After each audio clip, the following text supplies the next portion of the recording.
地震があった時は、ここですよね、メディアテイクの7階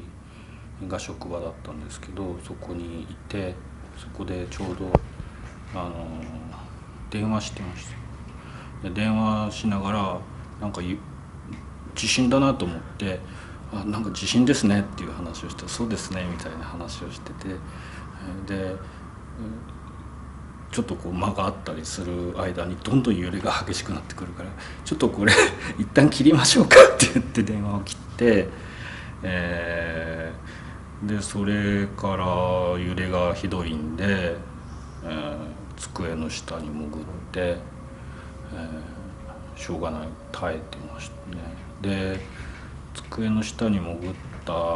ら、机の上に置いてあった2リットルの麦茶のパックが落ちちゃってて、でここ床濡らしちゃいけないから、これまずいと思って、そのこぼれてる2リットルの麦茶をなんとか直そうと思うんだけど、どうしてもその余裕がなくて揺れがひどくて机の足を持ってないと倒れちゃいそうに、机が倒れちゃいそうになってるから、それを持ってるんで精一杯で、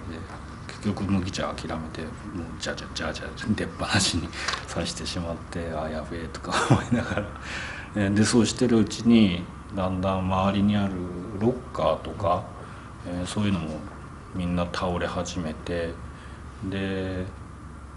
地震ってね、そんなに長く続いたこともないので、そろそろ終わりかなというような気の緩みとは逆にどんどん揺れが激しくなっていって、でそしてちょっと揺れが収まった気がしたので、机の下から、頭を出したら、一緒に働いてるスタッフの子がここの柱チューブに捕まって、なぜかびしょびしょになってるんですよね。そしたらそれなんでかっていうと、天井のスプリンクラーが壊れて水が出ちゃったみたいで、スプリンクラーって多分そのシャワー状に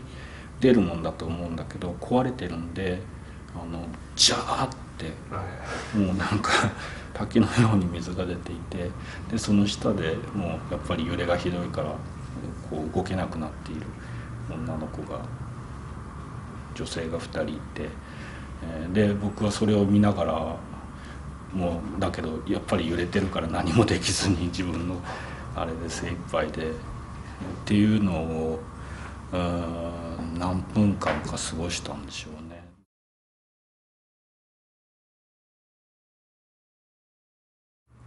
ちょっと事前にもねちょっと考えてみたんですけど、多分ほとんど考えてないんだなと思って、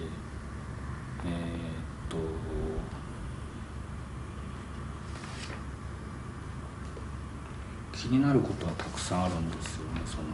地震が起こって、例えば自分の知ってる人が困ってるとか、そういうことはたくさんあって気にしているんですけど、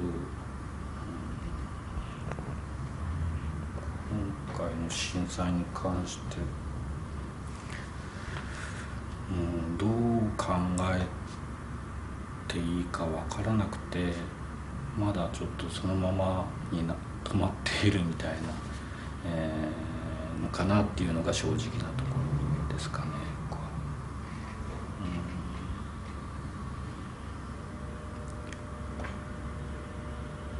話はねよくするんですけれども、な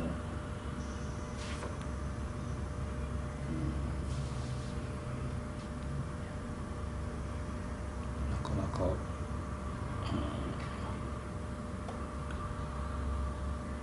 自分その地震にあったと言っても、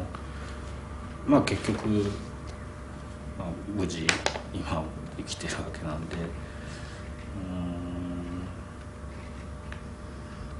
なんでしょうね、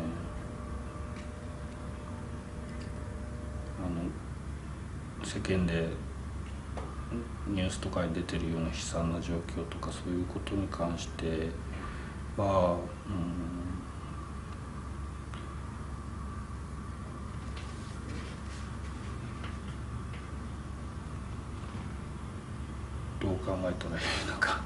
かっていないですね。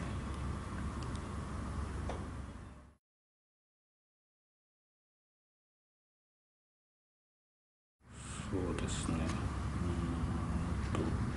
まあよく言われてることかもしれないけれども、まだ震災が起こってから3ヶ月少々で、なんか嫌な言い方ですけど、人の脅威もまだ続いているというところがあるんですけど、これから、まあ10年とかもうちょっととか、少なくとも、時間が必要まあだと思うんですけども、まあその時間とどうやって過ごしていくのかなというか、